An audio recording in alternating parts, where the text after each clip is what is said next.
Baik, Assalamualaikum warahmatullahi wabarakatuh. Saya Hari Triwibowo dari Universitas Muhammadiyah Surakarta, NIM J500-200-160. Di sini saya akan menjelaskan mengenai traktus digestivus bagian inferior. Untuk traktus digestivus sendiri itu secara keseluruhan, secara singkat itu yang pertama ada cavum oris, rongga mulut, kemudian masuk ke paring, lalu masuk lagi ke esophagus, lalu masuk lagi ke gaster, lalu masuk lagi ke duodenum, ke bawah lagi ke jejunum dan ileum, lalu masuk lagi ke kolon, lalu ke bawah lagi dikeluarkan melalui rektum atau anus. Untuk bagian inferior, itu yang pertama ada gaster. Gaster sendiri itu adalah bagian dari GIT yang terletak pada regio epigastrium, umbilicalis, dan hypochondriaca sinistra abdomen. Fungsi gaster itu yang pertama untuk tempat pencernaan secara mekanik dan kimiawi. Yang kedua itu ada penyimpanan makanan dengan kapasitas 2-3 liter pada orang dewasa dan 30 ml pada neonatus. Lalu ada lagi menyekresi getah lambung yang mengandung HCl, pepsin, faktor intrinsik, lalu ada lipase juga. Untuk gaster sendiri itu dibagi menjadi beberapa bagian, ada fundus, lalu ada kardia, lalu ada korpus, lalu ada incisura,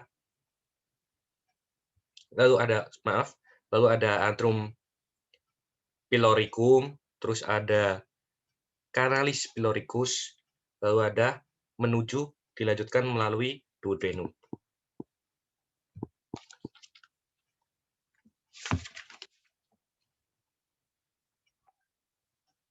Untuk inervasi dari gaster, itu ada saraf simpatis yang berasal dari nervus cabang medula spinalis. Lalu ada juga saraf parasimpatis dari nervus vagus. Untuk vaskularisasinya, kurvatura minor itu ada arteri gastricus sinistra, cabang langsung trunctus coliacus. Lalu ada arteri gastrica dextra, cabang dari arteri hepatica propria.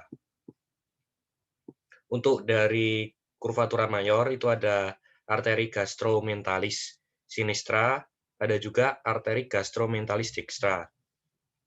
Untuk fundus itu ada arteria gastrica brevis, lalu ada sisti posterior itu arteri gastrica posterior. Selanjutnya kita lanjutkan ke duodenum. Untuk duodenum itu dibagi menjadi beberapa parts. Yang pertama adalah pars duodenum superior di sini. Lalu ke bawah lagi di duodenum descendens, lalu ada lagi ke duodenum horizontalis di sini, naik ke duodenum pars ascendens.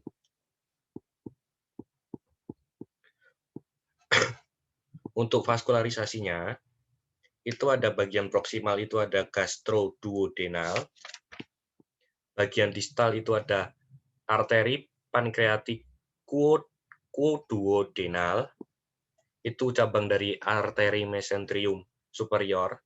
Lalu ada drainase limfatik bermuara pada nodus pankreakuduodenal dan nodus mesentricus superior.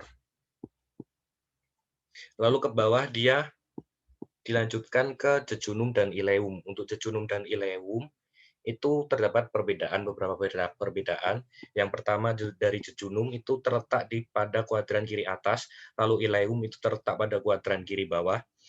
Jejunum memiliki dinding usus yang tebal, ileum memiliki dinding usus yang tipis. Jejunum vasca rectanya lebih panjang, ileum vasca rectanya lebih pendek. Untuk jejunum jumlah arcade lebih sedikit 1-2. Lalu untuk ileum jumlah arcade lebih banyak 4-5.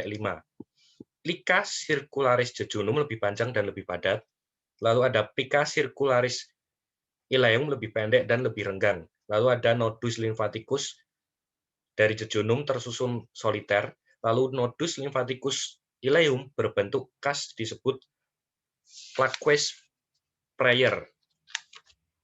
Setelah dari jejunum dan ileum, kita masuk ke kolon.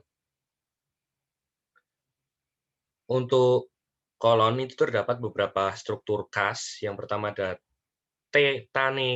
Taenia coli, yaitu adalah garis longitudinal yang terbentuk oleh lapisan otot yang tebal, berfungsi untuk mempertahankan lumen kolon supaya tetap terbuka. Lalu ada haustra, itu adalah kantong-kantong yang menonjol seperti ini.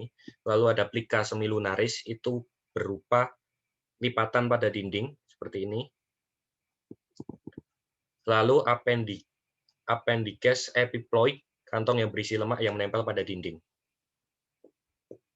Untuk inervasinya, itu yang pertama ada kolon ascendens, itu 2/3 proximal kolon transversum. Itu ada di inervasi saraf simpatisnya itu plexus mesentricus, saraf parasimpatisnya itu nervus vagus 10. Untuk sepertiga kolon transversum, kolon descendens, dan kolon sigmoid itu diinervasi saraf simpatisnya itu nervus splagnicus lumbalis, lalu saraf parasimpatisnya nervus splagnicus pelvicus. Vaskularisasinya, cakeum itu divaskularisasi oleh ileokolik, cabang dari plexus mesentricus superior. Lalu kolon ascendens itu oleh arteri iliokolik dan arteri colica dextra, cabang dari arteri mesentrika superior. Untuk transversum itu ada colica dextra, colica media, lalu ada kolon descendens itu arteri colica sinistra, kolon sigmoid itu arteri sigmoid. Untuk pembagiannya sendiri, kolon ascendens itu yang di sini, kolon transversum di sini, kolon descendens itu yang di sini. Yang di sini tuh berbentuk seperti huruf S, dia kolon sigmoid. Mungkin cukup sekian dari saya yang bisa saya sampaikan. Apabila ada kurang-kurangnya, mohon maaf. Sekian, terima kasih.